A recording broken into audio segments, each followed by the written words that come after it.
When was the last time somebody gave you honest feedback and you actually listened instead of defending yourself? Not nodded, not pretended to listen, not waited for your turn to explain yourself, but actually listened. Because if we're being real, most of us get defensive first. We explain, we justify, we shut down, we get angry. Especially when life is moving fast, especially when we're exhausted. When somebody points out something deep down we already know is true. Welcome to the Mental Pit Stop podcast, the podcast where we talk mental health, resilience, pressure, burnout, identity, purpose, and what it really means to keep moving forward when life gets heavy. This is episode 11, Coachable at Speed. Now, at first, this might sound like an episode about racing, about pressure, about pushing harder, about staying focused at high speed. And honestly, yeah, part of it is. But this episode is really about what happens when people stay in race mode too long. Because the faster life moves, the easier it is to miss the warning signs. You stop noticing the engine overheating. You stop noticing the tire wear. You stop noticing the damage built up lap after lap. And eventually, people stop listening to the crew around them too. The people trying to help. The people trying to warn them. The people asking if they're okay. Because when somebody's been carrying pressure for too long, survival mode kicks in. And survival mode can make people emotionally unreachable, especially the strong ones. The dependable ones, the people everyone leans on, the people always checking on everyone else, but never pulling into the pits themselves.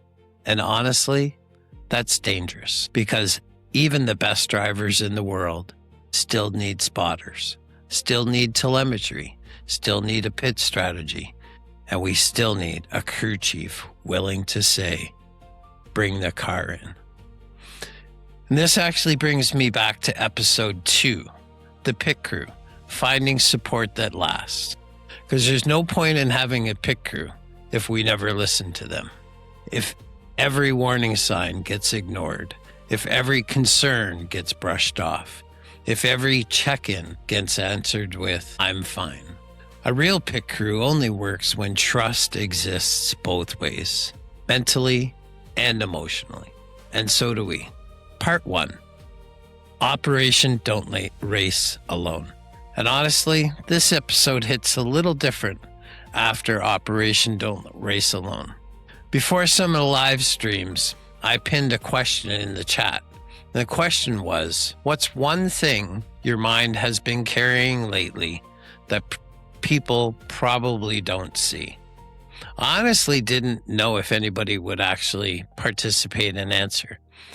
I thought maybe some people would read it and quietly move on, but a handful of people actually opened up right there live in the chat. Honest answers, real answers, and that takes courage because opening up publicly, even a little, is hard for a lot of people to do, especially online in the community. But I think something more important started happening during those conversations. People started realizing I'm not the only one carrying stuff. And that matters because isolation convinces people they're racing alone on the track.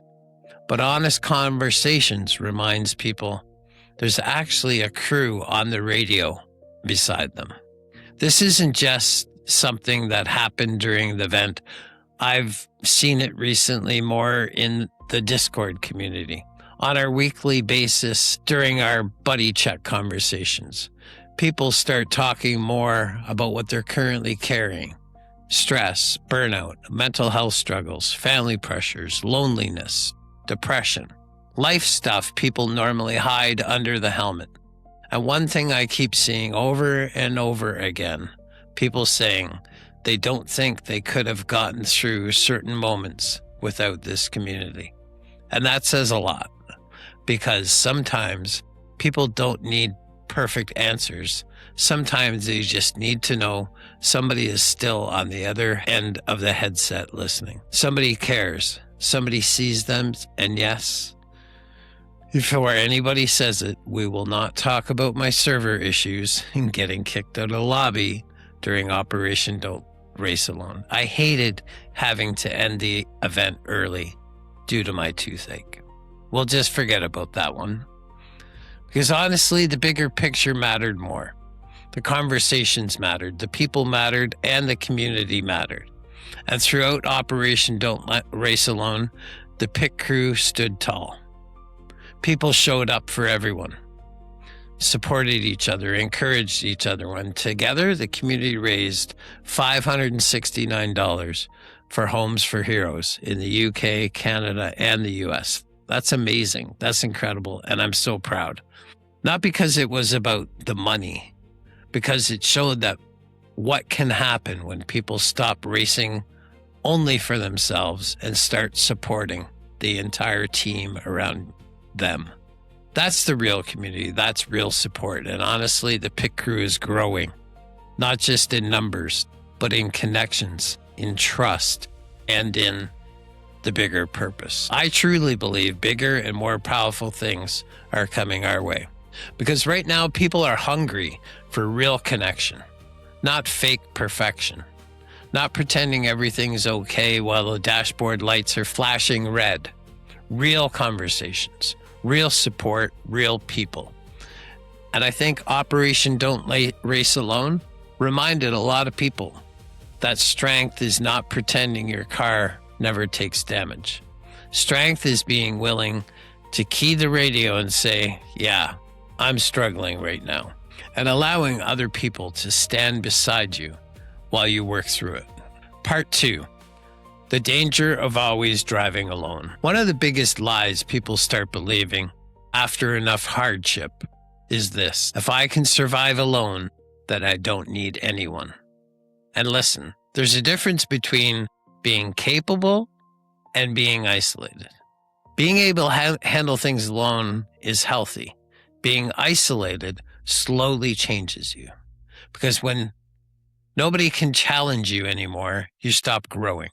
You start living entirely inside your own perspective, your own reactions, your own assumptions, and your own emotion. And eventually your blind spots get bigger. And that happens everywhere, in relationships, in leadership, in families, in communities. It happens a lot with people who are just used to being the strong one, the reliable one, the helper, the leader, the person everyone relies on, and the person everyone leans on. And honestly, this next part is me in a nutshell. I've spent a lot of my life being the strong one, the reliable one, the helper, the leader, the person everyone leans on. And for a long time, I got so focused on helping everyone else that I completely ignored helping myself. I was basically trying to be the driver, the crew chief, and the entire pit crew at the same time. You can't drive and change your tires. I was checking in on everyone else, supporting everyone else, encouraging everyone else, carrying everyone else's stuff. But when it came to myself, I'd just stay on track, keep pushing laps like everything was fine. A few months back, one of my main crew chiefs in the pit crew spoke up and told me what he was seeing. And honestly, at first, internally, I was basically said, who the hell are you? And maybe I said a few other things internally. And yes, if you're listening right now, I never actually said that out loud, or I never actually opened up to you about that. But mentally, that was my first reaction, because my ego got in the way. My ego got loud when somebody points at damage we've been trying to hide in the garage, especially when we're exhausted, especially when we are convinced ourselves we have to keep it carrying everything. But the more I sat with what was said, the more I thought about it, and the more I put my ego to the side, and I realized he was right. I can't save everyone. I can't help everyone. And if I completely destroy myself trying to carry everyone else, eventually I won't be good for anyone. That realization hit hard. because I think a lot of people who naturally help others secretly struggle with this. They feel guilty slowing down, guilty resting, guilty focusing on themselves, guilty saying, I'm not okay either. But eventually you realize something important. Taking care of yourself is not selfish. It's maintenance. In the military, we would always make sure that as a leader, we had to make sure that we took care of ourselves. We would take the time, change your socks, put foot powder on so you could keep going, so you could lead other people. Every race car needs pit stops, and mentally, so do we. And after a while, you start assuming you always have to handle everything yourself. You stop opening up. You stop slowing down. You stop letting people see when something's off. And little by little, you become emotionally hardened to reach. Not because you want to hurt people, not because you don't care, because somewhere along the way, you convince yourself, I'll deal with it myself. And maybe a lot of people listening right now probably recognize that feeling immediately. You keep moving, you keep functioning, you keep showing up for everyone else. Meanwhile, internally, you're exhausted. The scary part is sometimes high-functioning people hide struggles the best. They still go to work, they still stream, they still laugh, they still help others, they still show up for everyone else. But mentally and emotionally, they're running on fumes while pretending the car feels fine. And eventually, if nobody can speak honestly in your life, you start carrying everything alone until your mind and your body force you to pull off the track. That's why being coachable matters. Not just professionally, emotionally, mentally, or spiritually, but sometimes the strongest thing a person can say is, I think I need help. Or, I don't think I'm handling this as well as people think I am. I've been there. And I'm so glad that I reached out and said I needed help when I did. Part 3, what does speed do to people? Speed changes people. Not just literal speed, life speed, pressure speed, responsibility speed, growth speed. The faster life moves, the less time people spend reflecting. And when reflection disappears, self-awareness usually disappears with it. That's why some people slowly become harder to reach as they get busier. I'm guilty of this as well. Not because we're bad people, not because we don't care, but because constant pressure narrows your vision. You become focused on surviving the next lap, the next bill payment, the next responsibility, the next stream, the next shift, the next problem. And eventually your brain starts operating in survival mode full time. I talked about this with my therapist this week, asking him, why is it that I excel operating in chaos? And it comes from my history in the environments that I spent time in. And I'm excited to try to unpack that over the next few months and have more checks and balances in place. And I hope that my pit crew can speak up and tell me when I need to take a break and slow down. When this happens, you stop processing emotions properly. You stop checking in with yourself. You stop hearing people properly. Corrections start sounding like criticism. Concerns start sounding like judgment. Accountability starts sounding like rejection. Once that happens, people slowly stop listening. They smile, they nod, but internally, the radio communication is already shutting down. I think this happens to more people than we realize, especially men, especially veterans, especially creators, especially people raised to believe emotions are weakness. Because a lot of people were taught, keep moving, push through it, don't complain, handle it. But eventually, constant emotional suppression catches up to people. It turns into burnout, anger, isolation, exhaustion, disconnection. And sometimes people don't even realize how far they've drifted emotionally, and until somebody finally says, "You don't seem like yourself lately." That sentence hits hard sometimes because deep down, a lot of people already know something's off. They just hope nobody notices the smoke coming out from under the hood. Part 4. When success makes you harder to reach. Success changes people, not always financially, sometimes socially, emotionally, or online digitally. A growing audience, more responsibilities, more praise, more pressure. That stuff affects people whether they admit it or not. The dangerous part about success isn't confidence. Confidence is healthy. The dangerous part is when success removes accountability, because eventually people stop correcting you, or worse, you stop accepting correction. You start surrounding yourself with people who only clap, only agree, only validate, only tell you what keeps you comfortable. And slowly you become harder to coach, harder to challenge, harder to help. I've seen this happen online a lot. Creators trying to carry entire communities while pretending they're never struggling themselves. I've been there. This week was not easy for me. Thankfully, I was able to apply some tools, get out, go for a walk, and reset myself. When you're always entertaining, always showing up, always positive, always available, meanwhile, internally, they're exhausted. Audience sometimes rewards unhealthy behavior.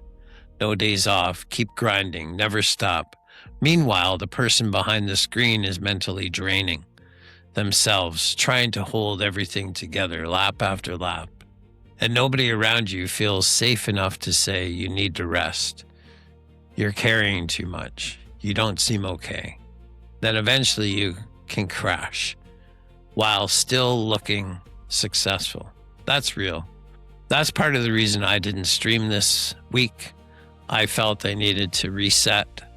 I was dealing with some stuff, like I said, and I'm so glad that I took some time for myself.